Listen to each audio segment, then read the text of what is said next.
안녕하세요. 오늘도 제19권 광명변조 고기더강 보살품을 계속해서 공부하겠습니다.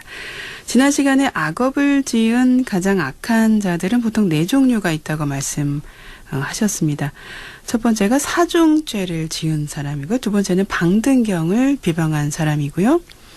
세 번째는 오역죄를 지은 사람이고, 네 번째는 일천죄라고 말씀하시면서 이렇게 악업을 지은 4종류의 사람들에 대해서 또한 5가지 물음을 제기하셨죠. 그렇게 물음을 제기하시면서 불성의 진실을 밝히고 계시는데요. 지난 시간에 그 5번째 물음 중에 맨 마지막 5가지 물음 중에 맨 마지막 5번째 물음, 즉 그 악업을 지은 사람들은 어째서 결정되지 않았다고 하겠는가. 만약 결정되었다면 어떻게 안욕따라 삼맥삼보리를 성취하겠는가에 대해서 먼저 답하신 경전 내용을 보다가 끝이 났죠.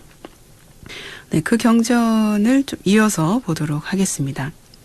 네, 부처님께서 말씀을 하고 계시죠.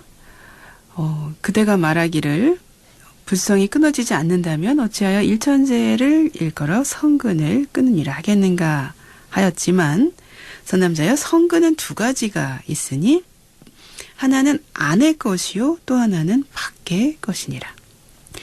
불성은 안의 것도 아니요 바깥 것도 아니기 때문에, 그러므로 불성은 끊어지는 것이 아니니라.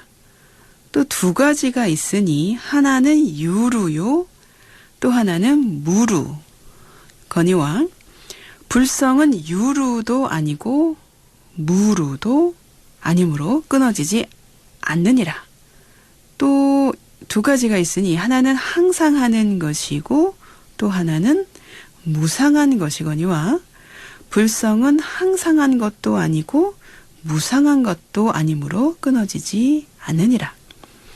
만일 끊어진다면 도로 얻을 수 있을 것이고, 만일 도로 얻을 수 없다면 끊어지지 않았다고 이름할 것이며, 만일 끊어졌다가 얻는 것을 일천제라고 한다면 사중제를 범한 사람도 결정되지 않을 것이고, 만일 결정됐다면 사중제를 범하고는 마침내 안욕따라 삼맥삼보리를 얻지 못할 것이며, 방등경전을 비방한 사람도 결정되지 않을 것이고, 만일 결정됐다면 바른 법을 비방하고는 마침내 안욕따라 삼맥삼보리를 얻지 못할 것이며, 오역죄를 지은 사람도 결정되지 않을 것이고, 만일 결정된다면 오역죄를 지은 사람은 마침내 안욕따라 삼맥삼보리를 얻지 못할 것이니라. 빛과 빛의 형상이 2가지가 모두 결정되지 아니하며, 향기와 맛과 감촉하는 모양과 나는 모양으로부터 무명의 모양에 이르기까지 5음, 12입, 18개의 모양과 25유의 모양과 사생과 나아가 모든 법들도 모두 결정되지 아니하리라. 네, 이렇게 설명을 하고 부처님께서 답을 하고 계십니다. 다음은 4번째 물음에 대한 부처님의 답이십니다. 그 4번째 물음은요, 4종류의 그런 악업을 지은 사람들이 불성이 끊어지지 않았다면 어째서 일천제를 하겠습니까? 라고 하는 물음에 부처님께서 답을 하고 계십니다. 이 4종류의 악업을 지은 사람들이 불성이 끊어지지 않았다면 어째서 이들을 단선근, 즉 일천제라고 하겠느냐는 것입니다. 4부류의 악인들이 악행을 저지르면 성근이 끊어지는 것이니 자연히 불성이 끊어진다고 본 것이죠. 불성을 말할 때 3종류가 있는데요. 그게 연인 불성, 요인 불성, 정인, 불성. 이렇게 세 종류를 말합니다. 이것은 천태종에서 주장하는 것인데요. 이것을 삼인불성 또는 삼신불성이라고 합니다. 세 가지 원인이죠. 세 가지 원인으로 인한 불성을 말하는 거죠. 그것을 삼인불성 또는 삼신불성이라고 하는데요.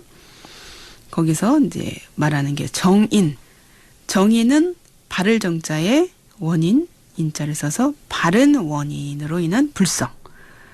요의.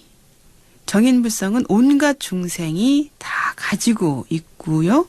일체의 삿된 것을 떠난 중정, 아주 가운데 아주 바른 그런 지녀로서 이것이 곧 부처가 될 수 있다는 그런 본성을 정인 불성이라고 하고요. 요인 불성은요. 지녀의 이치를 비추어 보고 도달해서 깨닫는 지혜라고 하는 그런 뜻인데요. 요인 불성은 중요할 요자, 요의할 요자 할 때 그런 요자를 쓰고 있는데 그런 요인은 지녀의 이치를 비추어 보고 도달해서 깨닫는 지혜.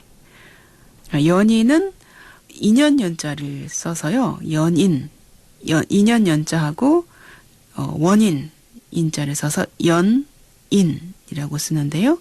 그 연인 불성은 지혜를 도와서 정인불성을 개발하는 육바라밀의 수행을 뜻한다고 합니다. 네, 이렇게 아주 불성이라는 것도 아주 세세하게 그렇게 나눠 있는데요. 여기서 연인불성의 경우에는요. 성근으로서의 불성을 가리킵니다. 앞에서 말한 네 가지 그 악업을 지은 사람들이 불성이 끊어지지 않는다면요. 어째서 이들을 단선근자 또는 일천제라고 하겠느냐는 것인데요. 이러한 경우가 바로 여기에 해당이 되는 것입니다. 연인불성에 해당이 되는 것입니다.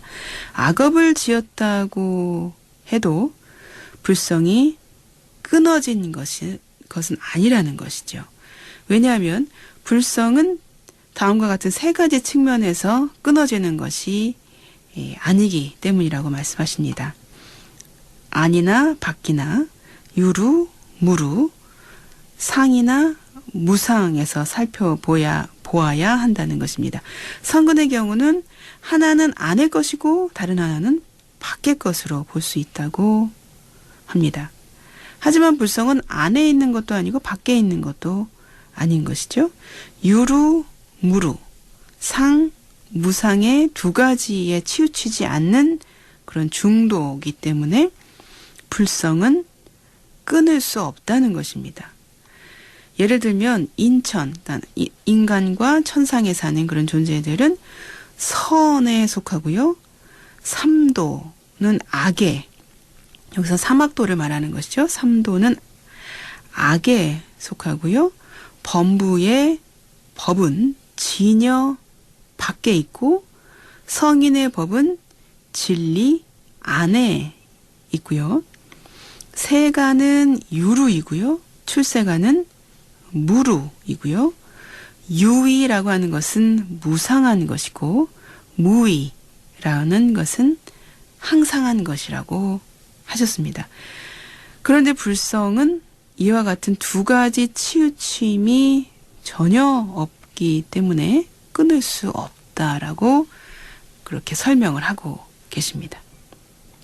네, 다음은 세 번째 질문에 부처님께서 답을 하고 계시는데요. 세 번째 질문은 네 종류의 악업을 지은 사람들이 불성이 끊어졌다면 도대체 어째서 다시 상락 아정을 한다고 하겠는가에 대한 이런 질문에 부처님께서 답을 하고 계십니다. 이거의 첫째는 네 악업자들, 사중죄를 지은 악업자들이죠. 그것이 만약 불성이 있다면 어째서 지옥에 떨어지겠는가까지 그런 물어보게 되시고 그거에 대한 또 답까지 하시게 됩니다. 만약에 불성이 딱 끊어진다면요. 다시 얻을 수 있을 것이고요. 만약 다시 얻을 수 없다면 불성은 끊어지지 않았다고 하는 것입니다. 예를 들면 죄인이 비록 죄를 지었지만 끝내 성품을 끊을 수 없음은 죄가 결정된 것이 아니기 때문입니다. 결정된 것이 아니기 때문에 삼보리를 얻을 수, 삼맥삼보리, 깨달음을 얻을 수 있다는 것입니다. 본래 이미 성품이 끊어진 것을 취한 것을 일천재라고 이름을 한다고 하십니다. 성품이 다해서 이미 얻어지지 않았는데 무엇을 도대체 끊는다고 하고 이미 결정되어 있지 않은 것인데 어째서 악도에 떨어지는 것을 막을 수 있겠는가라고 말씀을 하고 계십니다. 글자 행간의 뜻을 잘 새기면서 읽어야 되겠습니다. 사람마다 가지고 있는 성품은 이와 같이 고정되고요. 결정되어 있지 않기 때문에요. 악인들, 악한 행을 지은 그런 악인들도 성품이나 일체법의 성품도 그와 마찬가지라고 하시는 것입니다. 경전에서는 그 성품이 딱 결정되어 있지 않음을 다음과 같이 말씀을 하고 계십니다. 사중죄를 범한 사람도 성품이 결정되지 않는다. 만일 성품이 고정되어 결정된다면 사중죄를 범하고 마침내 안욕보리를 얻지 못할 것이다. 방등경전을 비방한 자, 오역죄를 지은 자도 성품이 결정되지 않으니 만일 결정된다면 사중죄를 지은 사람은 마침내 안욕보리를 얻지 못할 것이다. 제법의 빛, 형상, 향기, 맛, 감촉의 모습, 무명의 모습에 이르기까지 오음, 12처, 18개의 모습과 25유의 모습과 사생 등 일체법이 모두 결정되지 않는다. 라고 이렇게 부처님께서 말씀을 하고 계십니다. 네, 이거를 비유해서 또 말씀을 하시는데요. 조금 어려운 부분을 이렇게 비유를 들어서 말씀을 해주고 계십니다. 마치 환술쟁이가요. 그러니까 요술을 부리는 사람이죠. 그 사람이 여러 사람 가운데 있으면서 차병, 보병, 상병, 마병이라고 하는 4가지 군대를요. 환술로 이제 만들어서 모든 영락과 몸을 치장하는 기구들을 또 만들고요.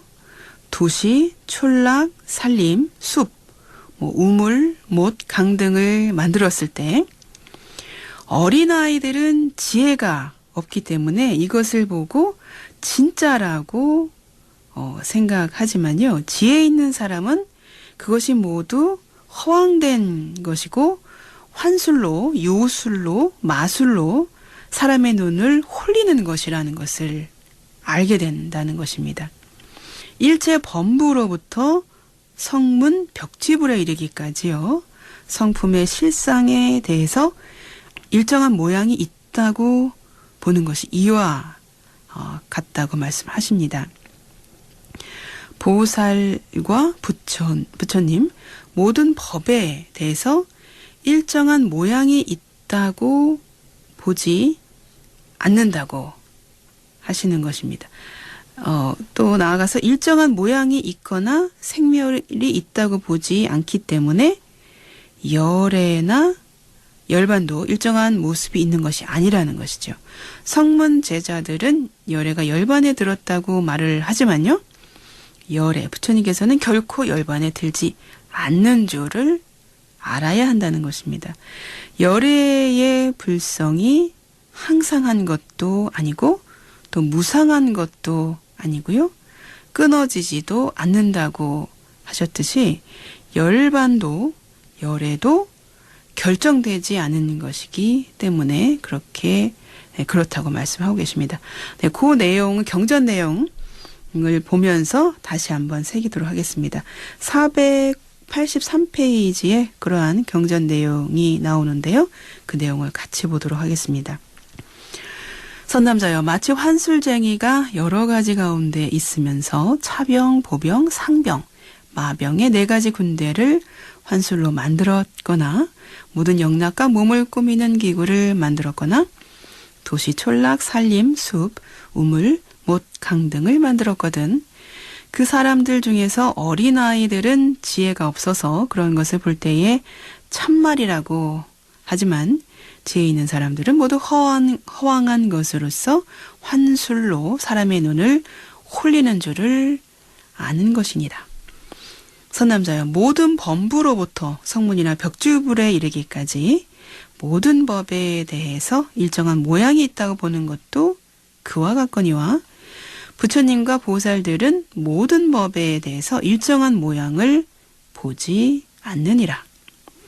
선남자여, 어린아이들은 더운 여름에 아지랭이를 보고는 물인 줄 알지만 지혜 있는 사람은 이 아지랭이를 참말 진짜 물이라고 생각하지 아니하고 모두 허황한 것으로 사람의 눈을 홀리는 것이요 참말 물이 아니라 하나니라.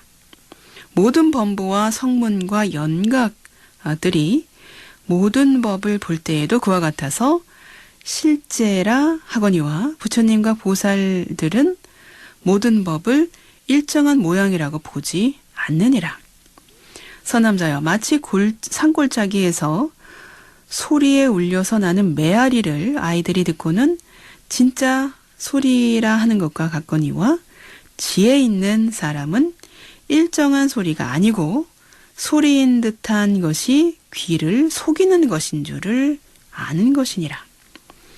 선남자여, 모든 범부와 성문과 연각들이 모든 법에 대하여서도 그와 같아서 일정한 모양이 있다고 보거니와 보살들은 모든 법이 일정한 모양이 없는 줄을 이해해서 무상한 모양, 공적한 모양, 생멸이 없는 모양으로 보나니 그러므로 보살 마하살은 모든 법을 다 무상한 모양으로 보느니라. 네, 이것이 바로 경전의 내용이었습니다. 경전의 내용을 보니까 조금 더 이해가 가시죠? 예, 다음은 불성을 가리는 번뇌, 불성을 이렇게 덮어버리고 가려버리는 그런 번뇌로 3누와 7누에 대해서 말씀을 하고 계십니다. 부처님께서는 법신, 반야, 해탈을 얻으셔서 상락, 아정 10번의 사덕을 얻게 되셨는데요. 이 상락 아정에 셈이 없는 무루는 셈이 없는 거죠. 그 무루 불성에 들어 계시지만요. 중생들은 이런 불성이 가려져서 미망 그 번뇌 속에 빠져들게 되는 것입니다. 중생들이 가지고 있는 그런 본래 불성을 가리는 이러한 미망의 번뇌를 유루라고 합니다. 열에는 3루, 3가지 세 가지 번뇌를 끊어서 이러한 유루가 아니라고, 유루가 없다라고 말씀하십니다. 누라고 하는 거는 누설, 샌다라고 하는 그런 뜻인데요. 번뇌를 가리키는 것이죠. 곧 중생들이 대상을 인식할 때에 육군, 안이비설, 신의에서 육경에 대해서 색성양 미촉법이죠. 육경에 대해서 실상을 알지 못해서 새어나오는 번뇌를 바로 이 누라고 말합니다. 대반열반경에서는요, 이런 루의 번뇌에는 3누와 7누가 있다고 말씀을 하십니다. 네, 요 뒷부분 다음 시간에 하겠습니다. 부처님의 유언을 마음에 새기겠습니다. 형성된 것은 모두 소멸하기 마련인 법이다. 게으르지 말고 부지런히 정진하라.